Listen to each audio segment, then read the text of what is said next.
Aaron Torres, man, welcome back to the game. I hope all is well. Oh, Ryan, it is Today is Tuesday. The sun is shining. And I just got to say one thing, Ryan. You know, I woke up today. I had a pretty bad headache because it is exhausting being this right all the time. Last week, I was the voice of reason in the South. Don't worry, these crazy politicians in California will figure it out. Listen, Governor Gavin Newsom was listening to Tide 100.9 Aaron Torres and Ryan Fowler. He said, that guy Torres brings up some pretty good points. I better make sure and get sports back. And here we are 3 or 4 days later, and sports are, at least without fans for now, back to normal. Yeah, and I think he has the app. I think he listens via the app. Is what it is? Yeah, Okay. My brand manager asked me to start promoting the app more. I say it quite a bit. So now, I just want to put that out there. The governor of California, he listens via the Tide 100.9 app. But Torres, you talked about this last week with the prediction of saying the first sports gets things started. Could you be honest with me, though? 7 days ago, did you really see it going this quick where we were no-go, lock you guys down through July, and now we're talking about bringing sports back within a week? I didn't, no, and that's the part that I can't lie about, and I'm not going to pretend, is I thought that eventually the political pressure would get to the governor of this state because there are a lot of people with vested interest in sports returning. And, listen, I know Alabama and all the SEC schools, they look down on USC, Alabama's week one opponent. But the one thing I'll say about USC is we all know, even though they're in a little bit of a funk right now, that school has a lot of history, and that school has a lot of very powerful alumni that want to see the Trojans run through the tunnel on week one against Alabama. Now, what is the scene like in Dallas? Is it limited capacity? Are fans wearing masks? That's the part that I can't answer. But I've always felt like between the pressure from USC boosters as a lot of the southern states and football crazy states start opening up, and then, of course, as I said last week, with a $1 billion football stadium for the Los Angeles Rams NFL team and the LA Chargers NFL team opening up the second weekend of September, I just saw no way that 4 months from now we were talking about no sports in this state. So it's a step in the right direction. We're going to have NFL football. It remains to be seen when USC will be allowed to return to campus, but I felt good that we would get Alabama USC week one. I feel even better, obviously, 3 or 4 days later with yesterday's announcement. So your confidence has grown even more so. You're ready to double down. You'd push all the poker chips in the front of the table. You got a pretty good hand. That we get it week one? Yeah, we get it week one, 109 days away. Yeah, no, I'm 100%. I'm 100% positive. And again, I don't want to overstate my confidence in what the situation will look like. I forget who it was. I actually think it was Pat Forty, who I know is persona non grata in Tuscaloosa. I don't know if it was him or not, but somebody brought up the good point of it doesn't make fiscal sense to have that game at Jerry World if fans aren't allowed. So could I see a venue change? I guess maybe. I don't know. But, and I still think fans are going to be in the stands. I could be wrong on that one. That's the one, Ryan, that even talking to people within college football, I don't have a great feel for what the game day scene looks like, if you're going to be able to tailgate with 90,000 of your closest friends, or if it's limited capacity, which I don't know how they will pull that off at a major SEC stadium like Bryant-Denny. But, yes, will they be on the field? I do believe so. Again, it may come with a caveat or two in terms of what the scene looks like, but 109 days from now, Bama, USC, fight on, roll Tide, roll, and we'll get ourselves a football game. We are talking right now to Aaron Torres as we talk about the world of sports and the update on California and sports serving as that outlet to get us focused, to be able to get us headed in the right direction. Let me take it to USC and Alabama for this name, image, and likeness here for just a minute, okay? You live in a state that's gigantic, right? It's a big market. And I know there's a lot of attention that pulls people different ways. But if the NCAA comes out and they allow this name, image, and likeness, I mean, you've probably got more people in a, I don't know, 10, 15-mile square radius out in L.A. than we have entire state of Alabama times 2, right? When we talk about market value, if you're going to tell me a quarterback like Bryce Young, who came out of modern-day high school, and you look at the name, image, and likeness, in other words, what I'm saying is there's more money that could be made in California than there can be a 110,000 Tuscaloosa population. Is that advantage for these bigger schools in these bigger markets compared to a smaller team? A bigger team in a small market like here's in Tuscaloosa. Does that make any sense? Does that make any sense? It made perfect sense. Two thoughts on it. One, the NCAA is still, and listen, I think it was a step in the right direction. As somebody who makes money off my likeness as a media personality, I know you do too, Ryan. It's hard for me to say that a Alabama football player, USC football player shouldn't be able to do the same. But there are still questions about what it looks like, and the NCAA has stated they don't want this to be used as a recruiting tool. Now, the big question becomes, how do you limit that in an open market, and how do you figure out what's fair market value? Now, the one thing I would add, however, I think everyone kind of sees this as this huge boon for the University of Southern California, USC, major metropolitan city. I think it could have the opposite effect. Now, listen, like I said a minute ago, there are a lot of really powerful people behind the scenes at USC, and trust me, they are not happy that their football program is not on the level of Alabama, Clemson, LSU, Ohio State, whatever. But what I would also say is, while those people aren't happy, while there is this idea that there's so many more opportunities in Los Angeles, and I just don't know if I buy it because there's so much more competition in the city of Los Angeles. Tua Tagovailoa, I think it goes without saying, was unquestionably the most marketable player in the state of Alabama last year, and who knows what he would have made under this new system. If Tua's at USC, he is still a mega star in college football, but he's also got to compete with Jared Goff. He's also got to compete with Todd Gurley, who's since been traded to the Atlanta Falcons. He's got to compete with Aaron Donald, maybe the best defensive player in football. He's got to compete with LeBron James, Anthony Davis, Kawhi Leonard, Paul George for these marketing opportunities. So, to me, I actually don't think it's a fundamental advantage. I think that if USC gets back to being good, the best thing for USC remains, hey, get back to being good, get back to being relevant. And I will say I do think those marketing opportunities would increase at that point, but I don't think it's simply the deal of, USC, because there's X number of Fortune 500 companies within 50 miles of the campus, that automatically means they're going to get any recruit they want.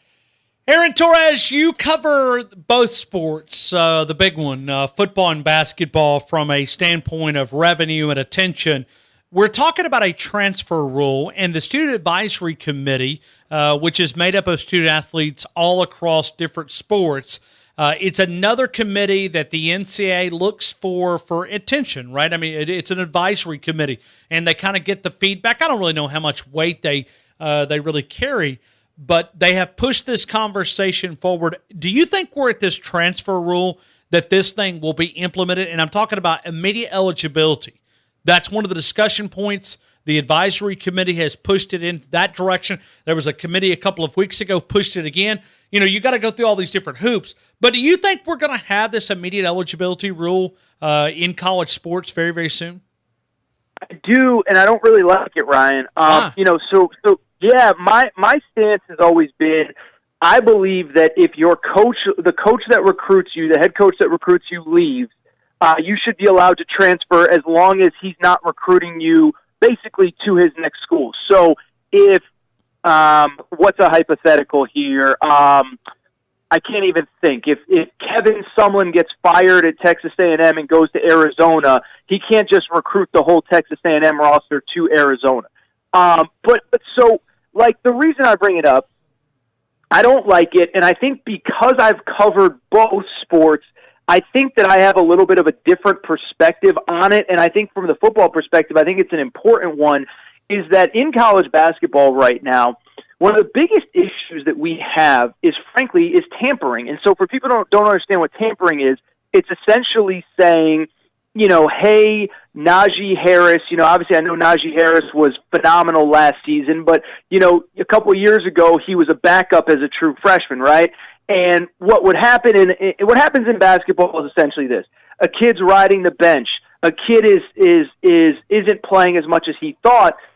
And you have assistants from other coaches that can get in that kid's ear. Now, you can't reach out to him directly. In basketball, you have AAU coaches, you have parents, you have whatever, where you just kind of hint to them, hey, if Najee Harris is unhappy, I'm just saying, you can come to Missouri or Kentucky or, Georgia Tech and, we don't have anybody better than Najee Harris, but Alabama, oh, boy.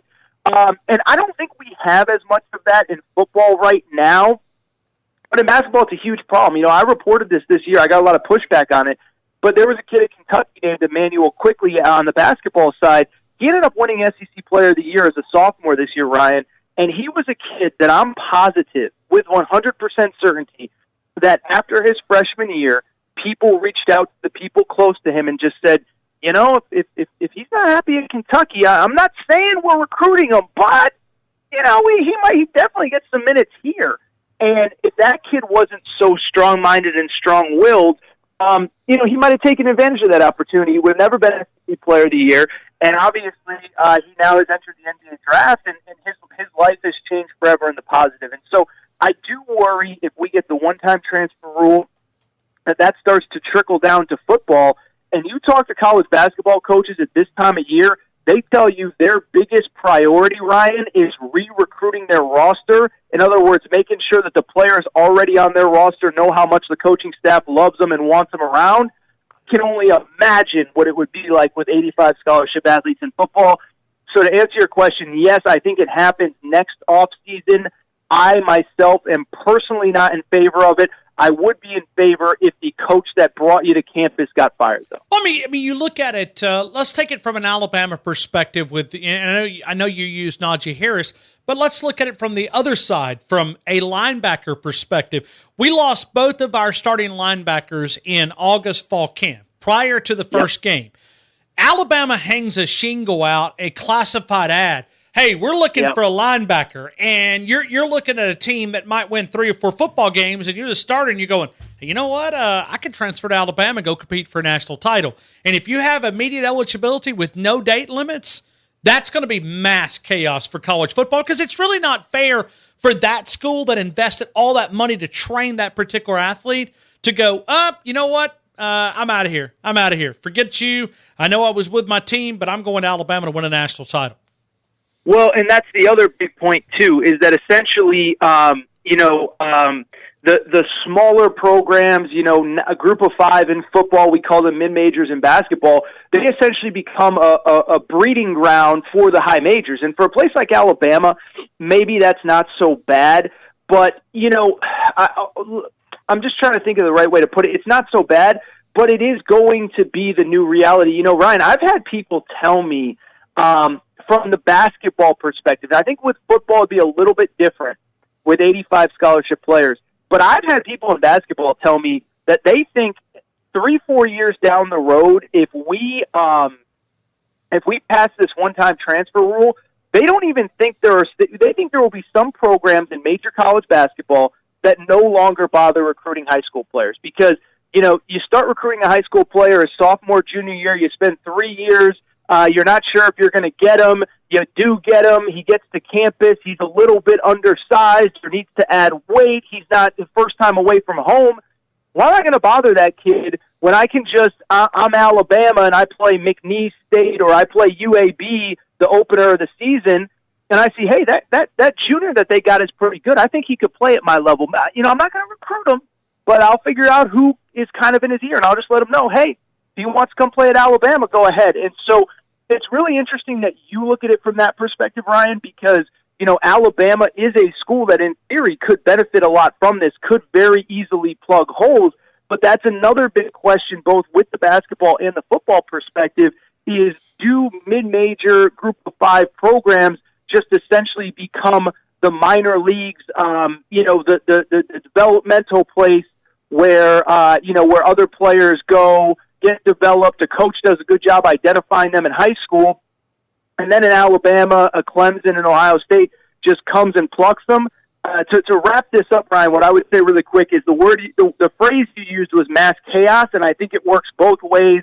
Both small schools recruiting unhappy players on big schools' benches, and then vice versa, stars moving up a level to the Alabama, Clemson, LSU level. Aaron Torres, final thing. You got people now that are trying to jump on your coattails out in California. I know. I mean, I'm now seeing more like LA Times. I mean, Aaron Torres was the first that came on this radio program when nobody else was willing to say it. We're going to play football.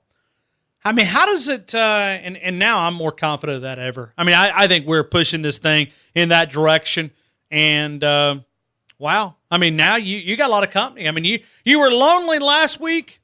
Now you got plenty of friends, Torres.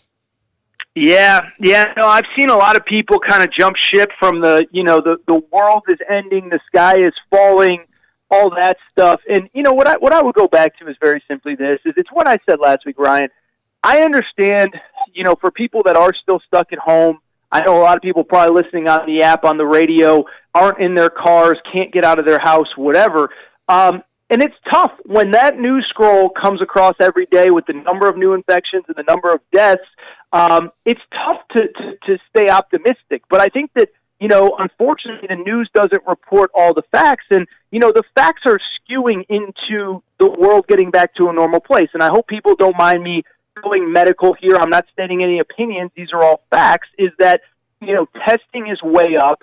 Where I live in California, there's actually more tests than people who need them. They're closing down testing sites. The numbers are dropping in places like Texas, like Georgia, that have had really aggressive reopenings. And so, listen, shout out to AT, because I never bought the hysteria. I never bought the noise. But two, the data tells us this is moving in the right direction. As I said, Ryan, it's been, 2 months since this all started. We still got about 2 months until players need to report. I feel good that this season in some way, shape, or form kicks off on Labor Day weekend. Torres, can you go outside? I mean, can you? Are you guys still quarantined in your house? I mean, are you able to go outside? It's really crazy, Ryan. So I don't know what it's like in Alabama, but California is this massive state, and every place is a little bit different. So I live in L.A. County, which is obviously the most densely populated, and it's just, we can walk outside. Most of our restaurants are open, but it's for takeout only. The beaches are open, and outdoor spaces are open, but you kind of got to keep moving. You can't just go and plop down a couple beach chairs and sit all day. You can go for a walk. You can go for a run on the beach. But what's crazy about California, real quick, I don't know how much time we have here, is that, there are counties in California, the more rural counties, that are actually basically back to normal, that have restaurants open at half capacity and stuff like that. So that is nowhere near me where I am. We can still go out, and I think people, as the weather has gotten nicer, are starting to enjoy more outdoor stuff. But, we can go to the beach. You just can't really sit. You can go for hikes. So it's moving in the right direction, Ryan. I think it's not fast enough for many people, but it's moving in the right direction. I'll tell you this. Yesterday was a great day of optimism here in California with Governor Newsom's announcement that, in fact, we will have sports in some capacity in this state.